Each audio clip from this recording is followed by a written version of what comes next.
Hi friends, welcome back to Fancy Bird Chennai. Friends, இன்னைக்கு நீங்க பார்க்க போற இந்த வீடியோ எதை பத்தினா பட்ஜீஸை எப்படி சக்சஸ்ஃபுல்லா இண்டிவிஜுவல் ப்ரீடிங் பண்றது அப்படின்றத பத்தி தான். நம்ம சேனல்ல வந்து பாத்தீங்கன்னா இது வரைக்கும் ஒரு 120 வீடியோஸ் வந்து நம்ம அப்லோட் பண்ணியிருக்கோம். இப்போ தான் நம்ம சேனலை ஃபர்ஸ்ட் டைம் பார்க்குறீங்கன்னா சேனலை சப்ஸ்கிரைப் பண்ணி வச்சுக்கோங்க. இன்னும் அப்கமிங்ஸ் நிறைய வீடியோஸ் அப்லோட் பண்ணுவேன். இதுக்கு முன்னாடி அப்லோடும் பண்ணியிருக்கேன். போய் செக் பண்ணி பாருங்க. காக்கடைல்ஸ் பற்றி, ஃபேன்சி பீஜன்ஸ் பற்றி, பட்ஜீஸை பற்றியும் நிறைய வீடியோஸ் அப்லோட் பண்ணியிருக்கோம். இன்ஃபர்மேஷன் தெரியணும், பட்ஜெட்ஸ் பற்றி இன்ஃபர்மேஷன் தெரிஞ்சுக்கணும், பேர்ட்ஸ் பற்றி இன்ஃபர்மேஷன் தெரிஞ்சுக்கணும் நினைக்கிறவங்க நம்ம சேனலை ஃபாலோ பண்ணுங்கள். கண்டிப்பாக உங்களுக்கு வந்து ரொம்ப யூஸ்ஃபுல்லாக இருக்கும். ஃப்ரெண்ட்ஸ், இப்போ பட்ஜெட்ஸ் ப்ரீடிங்கில் வந்து பார்த்தீங்கன்னா 2 டைப் இருக்குது. இப்போ நீங்கள் பார்க்குறது வந்து பார்த்தீங்கன்னா இண்டிவிஜுவல் ப்ரீடிங், அதாவது ஒரு பேருக்கு ஒரு கேஜ் வச்சு ப்ரீட் பண்ணுறது. இன்னொன்று வந்து பார்த்தீங்கன்னா காலனி ப்ரீடிங், அதாவது குரூப்பாக வந்து ஒரு 50 பேர்டு 30 பேர்டுன்னு சொல்லிட்டு ஒரு இடத்துல கும்பலாக விட்டு வளர்க்குறது வந்து பார்த்தீங்கன்னா காலனி ப்ரீடிங், குரூப் ப்ரீடிங்னு சொல்லுவாங்க. இப்போ நம்ம வந்து பார்க்கறது பார்த்தீங்கன்னா ஃபுல்லாகவே வந்து இண்டிவிஜுவல் ப்ரீடிங் பற்றி தான் பார்க்க போகிறோம். ஒரு கமர்ஷியலாக பண்ணணும், எனக்கு வந்து அதுலேருந்து கொஞ்சம் வருமானம் வரணும் அப்படின்னு நீங்கள் நினச்சிங்கன்னா கண்டிப்பாக வந்து இண்டிவிஜுவல் ப்ரீடிங் வந்து ப்ரிஃபர் பண்ணுறது ரொம்ப நல்லது. ஏன்னா நான் வந்து இண்டிவிஜுவல் ப்ரீடிங் விசஸ் காலனி ப்ரீடிங் சொல்லிட்டு அதுங்க ரெண்டுத்துக்குமே என்னென்ன நன்மைகள் இருக்குது, என்னென்ன தீமைகள் இருக்குது, என்னென்ன ப்ராப்ளம்ஸ் இருக்குது, தீமைன்னு சொல்ல முடியாது, என்னென்ன ப்ராப்ளம்ஸ் இருக்குன்றதை நான் ஒரு வீடியோ பண்ணியிருக்கேன். அந்த வீடியோட லிங்க்கும் இந்த வீடியோக்கு டிஸ்கிரிப்ஷனில் கொடுக்குறேன். இப்போ செக் பண்ணி பாருங்கள். ஏன்னா காலனிக்கும் இண்டிவிஜுவலுக்கும் என்னென்ன ப்ராப்ளம்ஸ் வரும், என்னென்ன சக்ஸஸ் ரேட்டிங் எவ்வளோ இருக்குன்றதை நான் அப்லோட் பண்ணியிருக்கேன். இப்போ வந்து பார்த்தீங்கன்னா காலனி ப்ரீடிங் பொறுத்த வரைக்கும் வந்து பார்த்தீங்கன்னா ரொம்ப லோ காஸ்ட்டு. இண்டிவிஜுவல் ப்ரீடிங் வந்து பார்த்திங்கன்னா கொஞ்சம் காஸ்ட் அதிகம். ஏன்னா ஒரு பேருக்குமே நம்ம வந்து பார்த்திங்கன்னா ஒரு கேஜ் தனியாக நம்ம வந்து இது பண்ணணும். அது வந்து உங்களோட சௌகரியத்தை பொறுத்து நீங்கள் சைனா கேஜும் வாங்கிக்கலாம், அதாவது இம்போர்ட்டட் கேஜ்னு சொல்லுவாங்க. இப்போ நீங்கள் பார்க்குறது எல்லாமே வந்து பார்த்திங்கன்னா இம்போர்ட்டட் கேஜ். இதுலேயே வந்து பார்த்திங்கன்னா ட்ரே, அந்த ஸ்டிக்கு எல்லாமே டிஃபால்ட்டாக வந்துடும். இல்லைனா மெஷ் நம்மளே செஞ்சுக்கிறது, நம்மளே வலை அடித்து கூண்டு, அது எப்படி வேணால் அது நம்ம செலவு தான். அது இப்போ பட்ஜெட் ப்ரீடிங்னு எடுக்கும் போது நம்ம ஃபஸ்ட்டு சூஸ் பண்ண வேண்டியது வந்து பார்த்திங்கன்னா ஒரு கேஜ், நல்ல ஒரு அந்த இண்டிவிஜுவல் ப்ரீடிங்கோட கேஜ் சைஸ் எவ்வளோ இருக்கணும்னா மினிமம் வந்து பார்த்திங்கன்னா 2க்கு 1.5 லென்த் வந்து பார்த்திங்கன்னா 2 அடி இருக்கணும். ஹைட்டு வித்து எல்லாம் வந்து ஒரு 1.5 இருந்தால் போதும். சில பேர் வந்து பார்த்திங்கன்னா 1.5க்கு 1.5 வந்து ப்ரீட் பண்ணுறாங்க. பட் ஆனால் வந்து பார்த்திங்கன்னா 1.5க்கு 1.5 ஒரு சின்னதாக பாட்டு உள்ள ஒரு பானையும் வச்சு உள்ள ஸ்டிக்கை வச்சு அவங்களுக்கு ரொம்ப வந்து பார்த்திங்கன்னா இடம் கன்ஜஸ்டடாக இருக்கும், பறக்க முடியாது. பேரண்ட் பேர்ட்ஸ்க்கு வந்து தாய் அப்போ அந்த பேர்ட்ஸ்க்கு வந்து பார்த்திங்கன்னா எந்த அளவுக்கு ஒரு ஃப்ரீ ஃப்ளை உள்ளே இருக்கும், அதுங்களால் சுத்தமாக ரக்கையே அடிக்க முடியாது. அதனால் மினிமம் ஒரு எக்ஸசைஸ் இருக்கணும், கொஞ்சம் கேஜ் பெருசாக இருக்கணும். 2.5க்கு 1.5 தான் என்னோட எக்ஸ்பீரியன்ஸில் பார்த்தீங்கன்னா 2.5க்கு 1.5 ஒரு நல்ல ரிசல்ட்டு இருக்குது. அதனால் சூஸ் பண்ணும்போது பேர்ட்ஸுக்கு இப்போ நீங்கள் ப்ரீடிங் பண்ணணும்னு சூஸ் பண்ணுறீங்கன்னா தாராளமாக இப்போ வீட்டில் கூட ஒரு ஆசைக்கு வளர்க்குறதுனா கூட இந்த மாதிரி கேஜ் வந்து ட்ரை பண்ணி பாருங்கள். இது 2.5க்கு 1.5 ஸ்கொயராக இருக்கிற மாதிரி இந்த வீடு டைப்பு சின்னதாக வந்து ஹவுஸ் டிசைன்லலாம் இருக்கும். அந்த மாதிரி கேஜில் வந்து ப்ரீடிங்க்குன்னு சூஸ் பண்ணாதீங்க. அது வந்து சுத்தமாக ப்ரீடிங்க்குன்னு ஒர்க் அவுட் ஆகாத கேஜஸ். அதெல்லாம் சும்மா பார்க்குறதுக்கு அழகாக இருக்குமே கண்டி நம்ம அதில் வந்து ப்ரீட் பண்ணுறது ரொம்ப கஷ்டம். நெக்ஸ்ட் வந்து பார்த்தீங்கன்னா பேர்ட்ஸை எப்படி சூஸ் பண்ணுறது ஒரு இண்டிவிஜுவல் ப்ரீடிங் பார்த்தீங்கன்னா, இப்போ நீங்கள் இண்டிவிஜுவல் ப்ரீடிங் பண்ணுறீங்கன்னா பட்ஜெட்ஸை பொறுத்த வரைக்கும் நீங்கள் வந்து ஒரு அடல்ட்டாக கூட நீங்கள் எடுத்து வளர்க்கலாம். ஒன்றும் வந்து இப்போ இடம் மாறுச்சுன்னா வந்து ஒரு சில பேர்ட்ஸ் தான் வந்து பார்த்தீங்கன்னா இடம் மாறினா கொஞ்சம் லேட்டாக முட்டையிடுமே கண்டி, ஆனால் முட்டையிடாமல் இருக்காது. கண்டிப்பாக வந்து ஒரு அடல்ட் ப்ரீடிங் பேர்ட்ஸ் நீங்கள் வாங்கினீங்கன்னா கண்டிப்பாக வந்து பார்த்தீங்கன்னா உங்களுக்கு சக்ஸஸ் ரேட்டிங் 90% இருக்கும். ஆனால் கொஞ்சம் லேட்டாக இருக்கும். சப்போஸ் இடம் மாறினதுனால கொஞ்சம் இதுவாக இருக்கும். அந்த இடம் மாற்றுறது வந்து பார்த்திங்கன்னா நிறைய இப்போ நீங்கள் ஒரு இடத்துல வைக்கிறீங்க ப்ரீட் பண்ணுறதுக்குன்னு அடிக்கடிக்கு ஆள் நடமாட்டம் இல்லாத இடமா, அதாவது நீங்கள் அந்த இடத்த ரொம்ப அதிகமாக யூஸ் பண்ணாத இடமா சூஸ் பண்ணி வைங்க. ஒரு பூனையோ இல்லை ஒரு எலியோ இல்லை நாய் அதிகமாக டிஸ்டர்ப் பண்ணாத இடமா இருந்தீங்கன்னா ப்ரீடிங்க்கு நல்லாயிருக்கும். அதுக்கப்புறம் வந்து பார்த்திங்கன்னா இதை உள்ள கேஜுக்குள்ளே என்னென்ன கொடுக்கணும் அப்படின்னு பார்த்தீங்கன்னா நான் வந்து பார்த்திங்கன்னா எல்லா கேஜ்லையுமே வந்து ஒரு ஸ்டிக்கு தான் கொடுத்துருப்பேன். நீங்கள் வேணும்னா 2 ஸ்டிக்கு கொடுத்துக்கலாம்.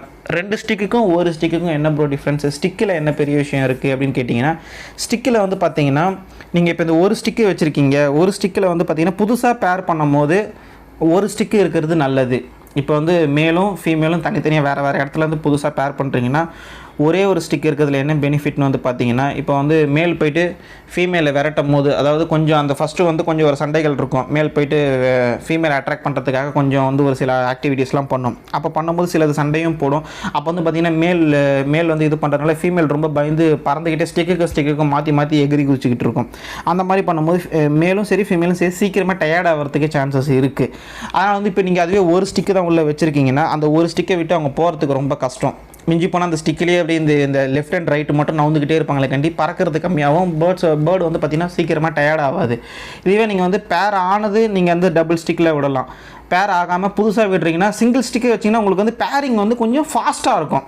இப்போ ஒரு 4 நாளில் பேராகிற ஒரு பேர்ட்ஸ் வந்து பார்த்திங்கன்னா சீக்கிரமாக ஒரு 2-3 நாள்லேயே ஒரு 2 நாள்லேயே உங்களுக்கு வந்து சிங்கிள் ஸ்டிக்கில் வந்து பார்த்திங்கன்னா வேறு வழி இல்லை, நம்ம பேரா இதை ஆகணுன்ற ஒரு மைண்ட் செட்டுக்கு வந்து அவங்க வந்து பேரா ஆகிடுவாங்க.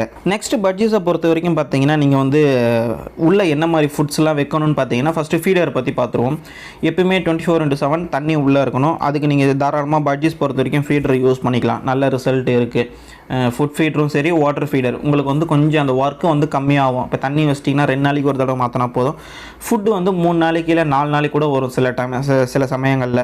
இதுவே சிக்ஸ் இருந்தால் மட்டும் நீங்கள் வந்து 2 நாளைக்கு ஒரு தடவை இல்லை 3 நாளைக்கு ஒரு தடவை வந்து ஃபுட்டு கம்மியாகிடும், மாற்றுற மாதிரி இருக்கும். நான் வந்து பார்த்திங்கன்னா இப்போ ஒரு சில பேர்ட்ஸுக்கு வந்து ஃபுட் ஃபீடர் வச்சுருக்கேன், ஒரு சில பேர்டுக்கு வந்து ஃபுல்லாகவே நான் டெய்லி சேஞ்ச் பண்ணுற மாதிரி வச்சுருக்கேன். அது அவங்கவுங்க விருப்பம். ஏன்னா நம்ம டெய்லி போய் பார்க்கணுன்னா நம்மளுக்கு அப்போ தான் வந்து இப்போ ஃபுட் ஃபீடர் இருந்ததுன்னா ஃபுட் ஃபீடர் தான் இருக்குது, நம்ம நாளைக்கு போய் பார்த்துக்கலாம் அப்படின்ற ஒரு மைண்ட் செட் வந்துடும். அதனால் வந்து ஃபுட் ஃபீடர் மட்டும் நான் ஒன்றும் எதுக்குமே அந்தளவுக்கு நான் ஒன்றும் செட் பண்ணல. பட் ஆனால் கூடிய சீக்கிரம் செட் பண்ணிவிடுவேன். அதுக்காக செட் பண்ணிட்டேமேன்னு சொல்லிட்டு மேலே போய் நம்ம பார்க்காம இருக்கக்கூடாது. அதாவது பேர்ட்ஸுக்கு ஃபுட்டும் தண்ணியும் இருக்குது அப்படின்ட்டு அட்லீஸ்ட் ஒரு நாளைக்கு இப்போ நம்ம ஒரு பேர்ட்ஸ் வளர்க்குறோன்னா அவங்கக்கிட்ட வந்து ஒரு 1 ஹவராச்சும் நம்ம வந்து டைம் ஸ்பெண்ட் பண்ணணும். அப்போ தான் வந்து நம்ம தண்ணியோ ஃபுட்டோ அவங்களுக்கு வைக்கும் போது அவங்க கொஞ்சம் பயப்படாமல் இருப்பாங்க. இப்போ பட்ஜீஸ் ப்ரீடிங்க்கு என்னென்ன ஃபுட்ஸ்லாம் கொடுக்கலாம் அப்படின்னு கேட்டிங்கன்னா மில்லட்ஸ், அதாவது திணை அந்த மாதிரி நீங்கள் எல்லாம் இருக்கிற நான் நிறைய வீடியோஸ் அப்லோட் பண்ணியிருக்கேன். ஏற்கனவே வந்து பார்த்தீங்கன்னா என்னென்ன ஸ்ப்ரவுட்ஸ் கொடுக்கலாம். அதாவது ஸ்ப்ரவுட்ஸ்னால் பச்சைப்பயிறு, கோதுமை, கொண்டைக்கடலை. கோதுமைலாம் வந்து பார்த்திங்கன்னா பட்ஜீஸ் வந்து ரொம்ப விரும்பி சாப்பிடுவாங்க. பச்சைப்பயிறு நல்லா விரும்பி சாப்பிடுவாங்க. கீரை வகைகள் எல்லாமே கொடுக்கலாம். ஒரு ப்ரீடிங்க்குன்னு இல்லை, நார்மலாகவே அவங்க ஹெல்த்தியாக இருக்கிறதுக்கு நீங்கள் நம்ம ஹெல்த்தியாக மெயின்டைன் பண்ணாலே ப்ரீடிங் வந்து பார்த்திங்கன்னா 100% சக்ஸஸாகவே இருக்கும்.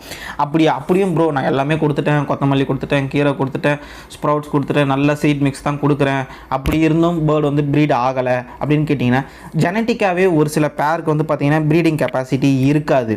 அந்த மாதிரி பேரை வந்து நம்ம கண்டிப்பாக வந்து கொஞ்ச நாள் பார்த்துட்டு ஒரு 3-4 மந்த்ஸ் நம்ம பார்க்குறோம், பேர் பண்ணி 3-4 மந்த்ஸ் ஆகிடுச்சு, இன்றைக்கி வரைக்கும் ரிசல்ட் இல்லை பெருசாக அப்படின்ற போது நம்ம வந்து ஒரு 1 ஹவர் அதை வாட்ச் பண்ணி பார்க்கணும். அவங்க இன்னும் வந்து நல்ல பாண்டிங்கில் தான் இருக்காங்க. பட் ஆனால் வந்து பேர் ஆகலைன்ற போது அந்த மேலேயோ ஃபீமேலோ கம்பல்சரி நம்ம பிரிக்கிறதுல தப்பு கிடையாது. பட்ஜீஸ் ப்ரீட் பண்ணுறதுக்கு பானை பெஸ்ட்டாக இல்லை ப்ரீடிங் பாக்ஸ் பெஸ்ட்டான்னு கேட்டிங்கன்னா இப்போ வந்து புதுசாக அவங்க வந்து இப்போ சிக்கிலேருந்து அடல்ட் ஆகியிருக்காங்க, அவங்கள ப்ரீட் பண்ண போகிறீங்கன்னா தாராளமாக நீங்கள் வந்து ப்ரீடிங் பாக்ஸ் யூஸ் பண்ணிக்கலாம்.